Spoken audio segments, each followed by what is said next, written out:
Hi students, it's Shayna, your teacher from EspressoEnglish.net. And in today's lesson, I want to teach you about a phrase that one of my students asked me about, and that phrase is, "It can't hurt."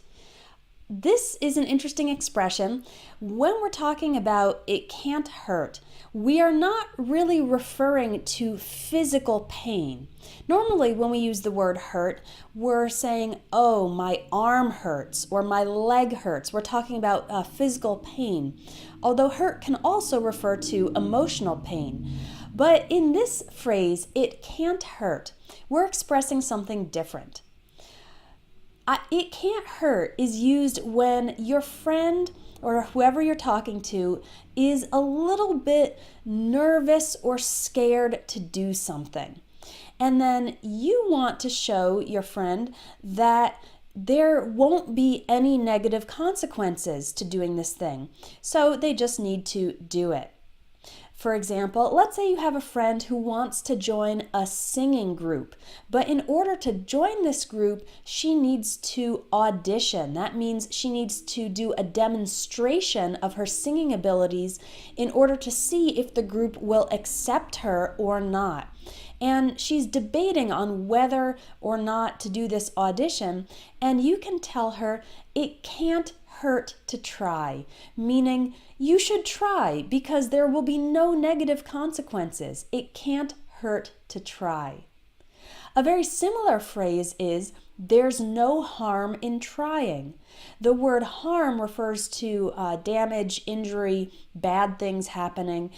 So another way to express this is, "there's no harm in trying." You're trying to convince the other person to do that thing that they're nervous about or that they're scared to do by telling them that there will be no negative consequences if they just do it.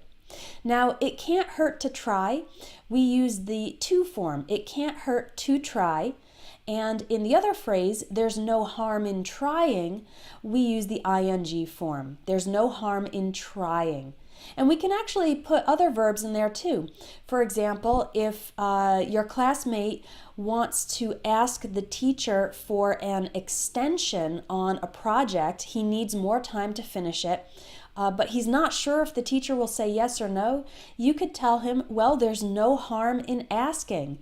In other words, he should ask because the teacher might say yes, the teacher might say no, but there's no negative consequences just for asking. There's no harm in asking. And a third phrase that you can use in these types of situations is, "what have you got to lose?" This is asking the person even more directly, what will be the negative consequence to you if you try this or if you do this? So in both situations, the girl who wants to audition for the singing group and the guy who is thinking about asking for an extension, you could ask both of them, "well, what have you got to lose?" Because it means, again, that there will probably be no major negative consequences from this, so they should think about that fact and actually do what they are thinking of doing. And when we say this in fast spoken English, it sounds like, "what do you got to lose?" or "what have you got to lose?" That word have actually gets reduced and shortened when we say it fast. So when you're speaking fast, you can say, "what have you got to lose?" I hope this lesson helped you understand these three phrases and when to use them. And you might be thinking about joining my Everyday English Speaking course, which focuses on what to say in different situations that you might encounter in daily life, traveling, socializing, and so on. In order to help you make your decision, I've made some free sample lessons available, so you can take those by clicking on the link in this video or in the video description.